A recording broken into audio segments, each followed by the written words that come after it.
아기 예수님께서 탄생하셨을 때에 동방에서부터 천문을 연구하는 박사들이 아기 예수님의 탄생을 경배하고자 예루살렘에 이르렀습니다.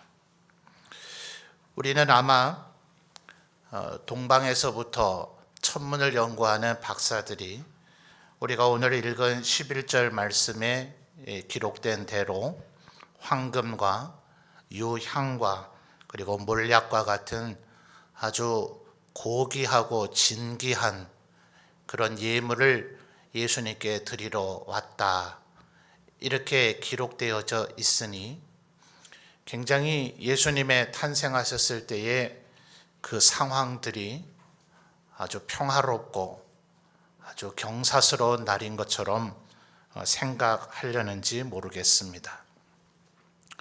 또 때로는 지금도 전 세계 어느 곳에서는 이 코로나 때문이 아니라 하더라도 예수님을 믿는 우리의 신앙을 드러내 놓을 수가 없고, 또 오늘 예수님의 탄생을 기념하며 감사하는 예배를 마음껏 드릴 수가 없어서 목숨의 위협을 느끼며 은밀하게 예수 그리스도의 탄생을 감사하며 예배하는 이들도 있기는 하겠으나, 이 자리에 있는 우리들 모두도 아마 어릴 때부터 신앙생활을 하셨다면 이 날이 되면 1년의 그 어느 날보다도 기쁘고 감사하고 하나님 앞에 영광을 돌리는 하나의 축제일로 우리의 머릿속에 기억되어지고 각인이 되어 있으려는지 모르겠습니다.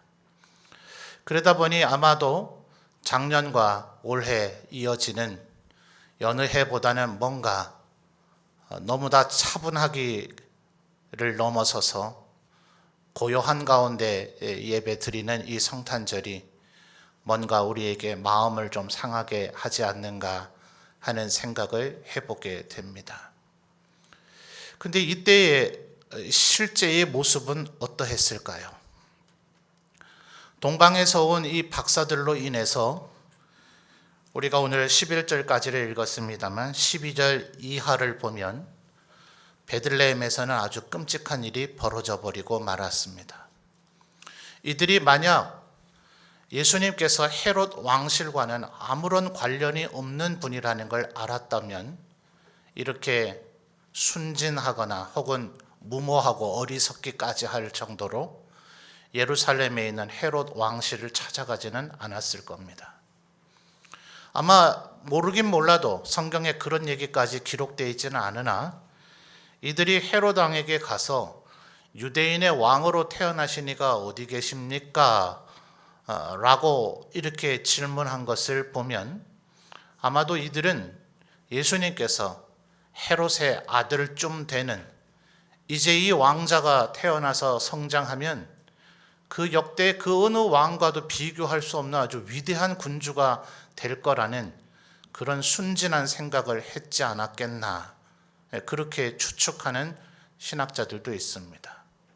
그렇지 않고서야 전혀 헤롯과 아무런 상관이 없는 새로운 왕이 태어났다는 말은 헤롯이나 혹은 헤롯의 자식들이 왕권을 잃어버리고 이 왕실은 몰락된다는 얘기이니 조금만 생각을 했다면 12절 이후에 일어날 이 비극적 참사를 충분히 예견할 수 있었을 거예요. 그러니 12절에 뭐라 그럽니까? 12절을 보면 그들은 꿈에 헤롯에게로 돌아가지 말라는 천사의 지시를 받아야 했을 정도로 이들은 전혀 이런 예측을 못했던 거죠. 그로 인해서 베들레헴에 어떤 일이 벌어졌습니까? 16절을 보면 베들레헴 인근까지, 베들레헴만이 아니라 베들레헴에서 이동할 수 있는 거리에 있는 두 사리아의 모든 사내 아이는 다 죽이는 끔찍한 일이 벌어졌고, 예수님과 예수님의 부모는 그 밤에 애굽으로, 한번 상상을 해보십시오. 이 자리에 계신 여성분들, 아마 출산의 경험이 있으신 분들, 아기를 낳은 그날 밤 지금까지도 뭘 타고 왔어요? 거의 걷거나 나귀를 탔어야 되는데 그 밤에 애굽까지 이들은 나사렛에서 내려온 사람들입니다. 북방 갈릴리에서. 서남방에 있는 애굽은 아마도 요셉과 마리아의 삶의 형편이 우리에게 알려진 바에 따르면 그들은 애굽과 같은 곳을 여행해 본 일이 없었을 것이에요. 그 미지의 땅 애굽을 향해서 밤을 다해 도주하여 도망가야 되는 상황이 벌어져 버렸습니다.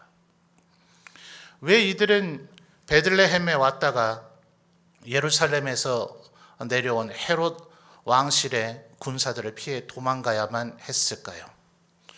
누가복음의 기록을 보면 로마 제국의 황제였던 가이사 아구스토가 천하에다 호적을 하라고 했습니다. 가이사 아구스토가 황제가 되었다면 그는 우리가 세계사에서 널리 알려있는 줄리어스 시저의 종손자가 됩니다. 손자뻘이 되는 집안 친척인데 줄리어스 시저가 암살을 당하고 나서 그를 양아들로 입적을 해서 그가 다시 정권을 장악해서 결국 황제의 지위까지 나아가게 됩니다. 그러니까 시저가 암살당하기 전에도 세계사의 그 유명한 소위 삼두 정치, 세 명이 공동의 정치를 하다가 본인이 독재자가 되기 위해서 로마는 극심한 내전을 치러야만 했고 그 뒤를 이었던 이 가이사 아구스토라 불려지는 옥타비아누스도 제2차 삼두 정치에서 다시 정권을 잡기 위해서 치열한 내전을 치러야만 했습니다. 그 내전의 전쟁의 참상과 참화는 유대 지역도 비켜갈 수는 없었어요. 지금 왜 가이사 아구스토가 호적하라고 하는가? 호적의 목적은 실상 가장 본질적인 것에는 세금의 징수와 군인 징발에 있습니다. 20살 이상 되는 전쟁에 내보낼 수 있는 남자의 숫자가 내 국가 안에 몇 명이 있는가? 또 이 국민들에게 얼마의 세금을 걷어들일 수 있는가? 이것을 확인하기 위해서 사실은 호적이라는 것이 필요했던 거죠. 그러니 지금 나사렛에서 살고 있었던 요셉과 마리아가 만삭이 되어 있는 마리아를 데리고 굳이 베들레헴까지 이동해야 되는 것은 바로 그런 무슨 평화롭고 아주 좋은 목적을 위해서가 아니라 이제 호적을 하고 나면 언젠가는 또 전쟁터에 끌려가야 되는 것이고 계속해서 세금을 내야 되는, 오늘날 때로는 우리 세금이 많다 적다 얘기하지만 고대의 세금에 비하면 우리는 아주 적은 세금을 지금 내면서 살고 있는 겁니다. 때때로 시대마다 나라가 멸망하고 새로운 왕조가 세워지는 것은 그들이 도무지 생존을 할 수 없을 만큼의 어마어마한 세금을 납부하면서 그렇게 착취를 당하며 살아야 됐기에 끝내는 목숨을 건 봉기가 일어나서 왕조가 바뀌어지곤 했던 겁니다. 그러니 지금 예수님께서 탄생하실 때의 실제의 모습은 우리가 상상하는 것처럼 평화롭고 모두가 예수님의 탄생을 기뻐하며 찬양하며 영광 돌리는 그런 모습이 아니라 전쟁의 참상이 계속해서 이어지고 있었고 그 뒷자락에, 여러분 이 얼마나 무식하고 아둔한 행정입니까?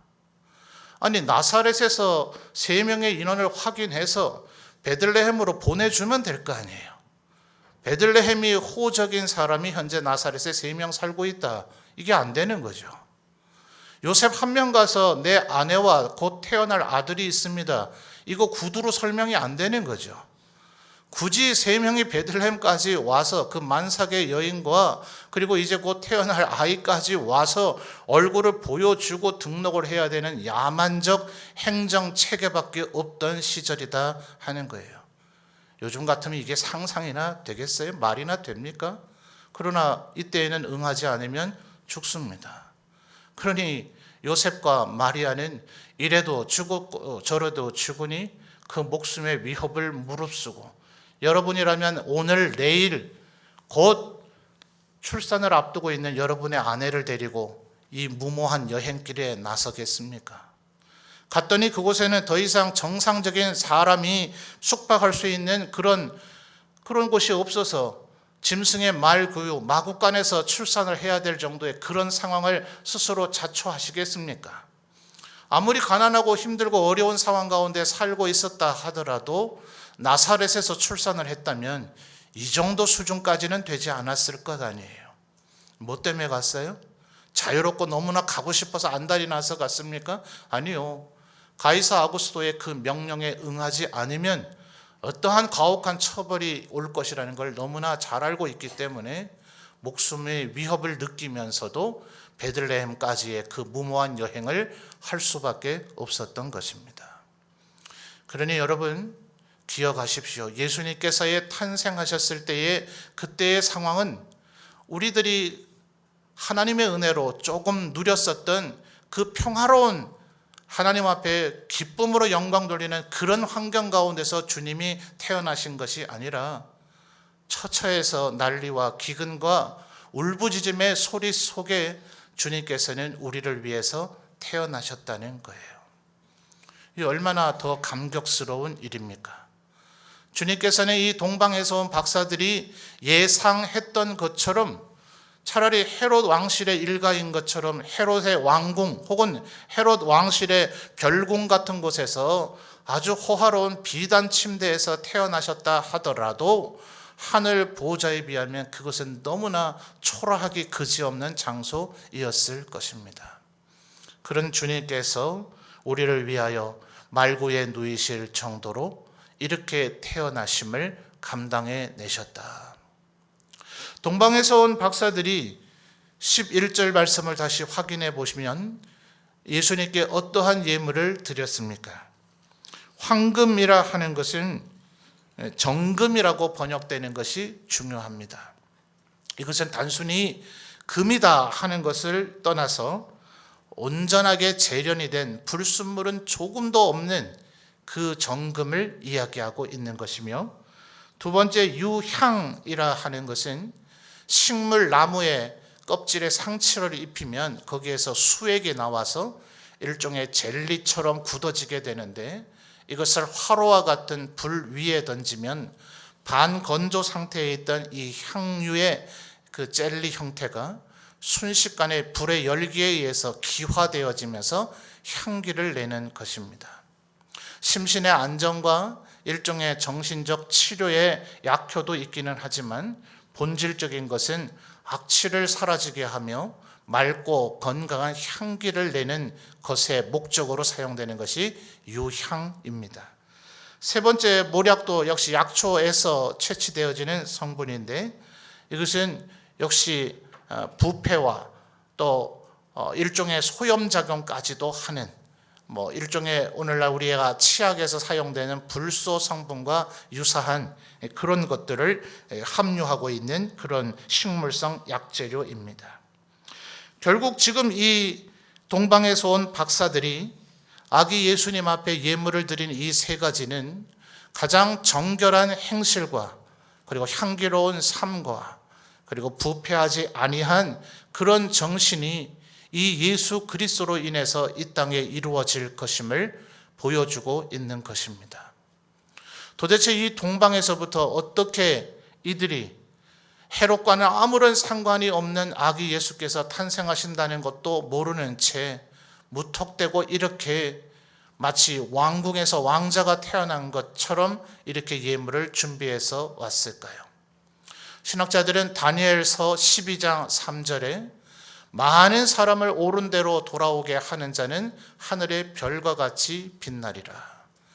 자, 우리 말로 번역이 된 것은 그저 사람이 이렇게 말을 하는 문장의 형태로 되어서 번역을 해놓았기 때문에 그렇게로만 이해를 하지만 이것은 사실은 시적 표현입니다. 말하자면 사실은 우리 한글의 지금 다니엘서 12장 3절의 번역은 조금은 미흡한 번역이라 할 것 같아요. 오히려 직역을 한다면 하늘에 빛나는 별이 많은 사람을 옳은 대로 돌아오게 할 것이라고 번역을 하는 것이 더 좋았을 것이에요. 바로 이 예수 그리스도로 말미암아 그 탄생을 알려주는 상징과 사인으로서 밝게 빛나는 별이 빛나게 되었는데, 그 빛 광채 아래 태어나신 이 아기 예수께서 많은 사람을 옳은 대로 돌아오게 할 것입니다. 그러므로 주님께서 행하셨던 이 일은 왕실에서 축복받는 왕자의 모습으로 태어난 것 아니요. 그의 행하심은 가이사 아구스토처럼 천하 모든 사람을 그의 말 한마디로 그들이 고통을 당하든 말든 죽음에 노출되든 말든 좌지우지하게 움직이는 그런 권력자로 우리 앞에 서신 것 아니라 가장 낮고 비천한 자리에서 오히려 우리를 대신하여 죽으심으로 그 삶의 모습으로 오히려 황금처럼 정결하며 유향처럼 향기로우며 모략처럼 더 이상 이 세상을 썩고 부패하지 아니하게 하는 많은 사람을 옳은 대로 돌아오게 하는 모습을 친히 보이시고 우리에게 모범과 본이 되어 주셨으니 이제 우리들도 이 동방에서 온 박사들처럼 주님 앞에 어떠한 예물을 드릴까 다짐하고 결단하는 이 성탄절이 되어야 하겠습니다. 비록 지금 이 시대가 예수께서 탄생하던 시대 못지않게 혼란하고 혼탁하며 이 세상에 바른 행정은 없는 것 같아 보이고 세상은 죄악과 썩어짐으로 가득 차 있는 것 같아 보이며 하나님의 백성된 이들이 주의 말씀 안에서 온전히 보호받으며 살 것 같아 보이지 않는 시대를 살고 있다 하더라도 베들레헴에서 수많은 어린아이가 목숨을 잃는 것과 같은 이런 말도 안 되는 현실이 벌어지고 있는 시대라 하더라도 우리도 예수 그리스도의 본받아 주님의 뒤를 따라 우리의 십자가를 지고 주님 앞에 우리의 삶 자체로 황금과 유향과 모략처럼 우리도 정결한 삶의 행실로 향기로운 우리의 삶의 모습으로 이 세상을 더 이상 썩지 아니하게 하는 모략과 같은 그리스도의 빛과 소금, 그리스도의 향기를 드러내는 백성으로 살아가리라 다짐하고 결단하시는 오늘이 되시기를 주님의 이름으로 축원합니다.